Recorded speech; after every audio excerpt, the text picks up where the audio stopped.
একটা জিনিস সবসময় মাথায় রাখবেন, এই মার্কেটটা ঠিক আছে $7 ট্রিলিয়ন মার্কেট, এটা সবাই জানেন।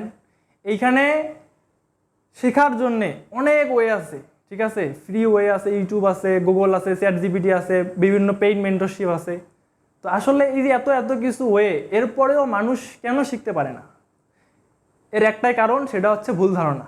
আপনাদের একটা কমন প্রবলেম, ধরেন আপনি একজনের কাছে একটা কোর্স করতে গেলেন বা একটা মেন্টরশিপ নিতে গেলেন, সো তখন যেটা হয় যে কোর্স অথবা মেন্টরশিপ নিতে গিয়ে আপনারা মনে করেন যে এই কোর্সটা করলে মনে হয় আমি একদম ট্রেডার হয়ে যাব, আমার আর কিচ্ছু শেখা লাগবে না। কিন্তু বাস্তবতা কিন্তু ভিন্ন, ঠিক আছে। একটা মেন্টরশিপ বা একটা কোর্স একজনের প্রফিটেবল ট্রেডার বানাইতে পারে না। এর জন্য যেটা করতে হয় সেটা হচ্ছে আপনার ট্রেডিং অভিজ্ঞতা বাড়াইতে হয়, আপনার ট্রেড জার্নাল করতে হয়, ঠিক আছে। আপনি যদি ট্রেড প্যাটার্ন ফলো করেন এবং একদম ডিসিপ্লিন মেনটেন করে ট্রেড করেন, আই হোপ এক্সপিরিয়েন্সের সাথে সাথে আপনি নিজের স্ট্র্যাটেজি নিজে বিল্ড করতে পারবেন।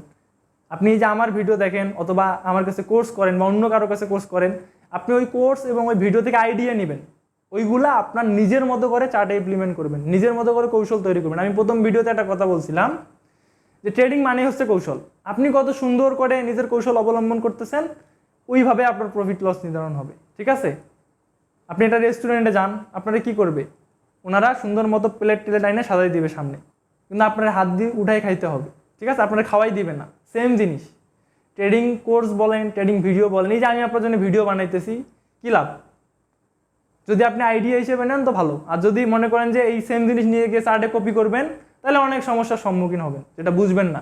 দ্যাটস ওয়াই ব্রেন কাজে লাগান, প্রপার স্ট্র্যাটেজি ফলো করেন, নিজের মতো করে চার্টে ইমপ্লিমেন্ট করেন, ঠিক আছে। কারো আউল ফাউল কথায় কোনো কান দিবেন না, ঠিক আছে। এই ইন্ডাস্ট্রিটা যে কত বড় স্ক্যাম, এটা আমরা ফেস করছি, আমরা জানি। আপনি যে কোনো স্ট্র্যাটেজিতে যান না কেন, ধরেন আপনি সাপোর্ট রেজিস্ট্যান্ট ট্রেডার, এটা হলো আপনার জন্য একটা সাপোর্ট। এখন আপনি order flow trader, this is balance zone. এখন আপনি MSNR trader, this is breakout angle, ঠিক আছে। আমি বুঝাইতে পারছি কোন থিওরিতে যাবেন। আমি একটা কথা বারবার বলি, আবারও বলতেছি, যে মার্কেট আমাদের একটা, ঠিক আছে, এটা বুঝতে হবে। এইখানে আপনি যেই স্ট্র্যাটেজিতে যান না কেন, প্রফিটেবল ট্রেড একটা জায়গা থেকে এক্সিকিউশন হয়।